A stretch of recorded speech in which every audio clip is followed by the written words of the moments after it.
लोकांच्या समस्या मिटवण्यामध्ये त्यांना फार काय रस आहे असं मला वाटत नाही, पण एकमेकावर कुरघोडी करणं, भाजप विरुद्ध शिंदेगड, शिंदेगड विरुद्ध भाजपगड अशा पद्धतीचं घाणेरडं राजकारण सध्या सिंधुदुर्ग जिल्ह्यामध्ये मोठ्या प्रमाणात व्हायला लागलेलं आहे आणि एकाच कुटुंबाच्या हातात ही सगळी सत्ता गेल्यामुळे लुटारूंचा धंदा या सिंधुदुर्ग जिल्ह्यामध्ये सुरू झालेला आहे त्यांच्या माध्यमातून। योगेश कदम हे शिंदे गटाचेच मंत्री आहेत, ते महायुतीचे होऊ शकत नाही आणि भाजपवाले त्यांना मान्यच करत नाही आणि त्यामुळे या जिल्ह्यासहित संपूर्ण महाराष्ट्र सध्या या टवाळखोरांच्या हातात गेलेला आहे, दलालांच्या हातात गेलेला आहे आणि महाराष्ट्र लुटारूंच्या हातात गेल्यामुळे महाराष्ट्र भिकेकंगाल व्हायला लागलेला आहे। त्यामुळे योगेश कदम आले काय, नितेश राणे आले काय, इथे सुद्धा नितेश राणे पालकमंत्री आहेत, त्यांनी तो आढावा घेतला पाहिजे।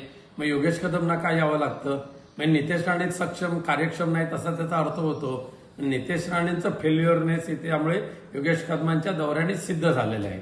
शिवसेना खरी शिवसेना आमचीच आहे, ती गद्दार गटाला शिवसेना म्हणून घेण्याचा अधिकारच नाही, परंतु त्यांना सुद्धा भारतीय जनता पक्षाने जी आताची रणनीती पाहिली ते त्या सगळ्या स्थानिक स्वराज्य संस्थांच्या निवडणुकीमध्ये भाजप एक हाती लढेल आणि शिंदे गटाला वाटण्याची अक्षता लावतील। मगाशी मी सांगितल्याप्रमाणे सध्या महाराष्ट्र हा लुटारूंच्या हातात गेलेला आहे आणि जनतेचा पैसा जो येतोय, रेव्हेन्यू जो येतोय, तो त्याची लूट करायची आणि स्वतःचे ठेकेदारांच्या माध्यमातून स्वतःचे खिसे भरायचे ही नीती सध्या महाराष्ट्रामध्ये सुरू झालेली आहे।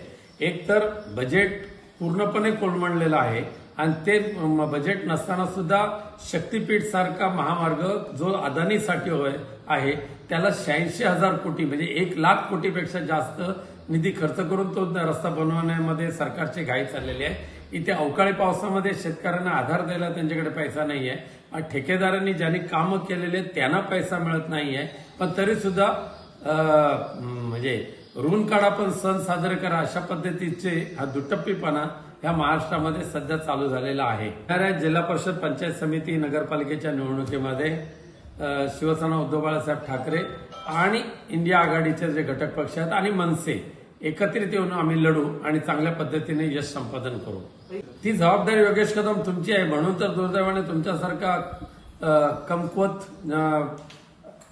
राज्यमंत्री, गृह राज्यमंत्री या महाराष्ट्राला मिळालेला आहे। ही जबाबदारी तुमची, सट्टा थांबवणं, जुगार थांबवणं ही जबाबदारी संजय राऊतांची नाहीये, ही सरकारची आहे।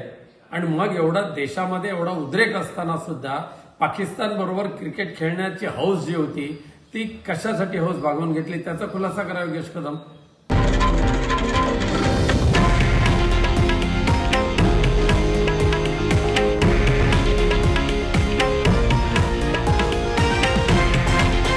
हे आहे देशातील नंबर 1 न्यूज नेटवर्क आणि आपण पाहत आहात TV9 मराठी, एकमेव।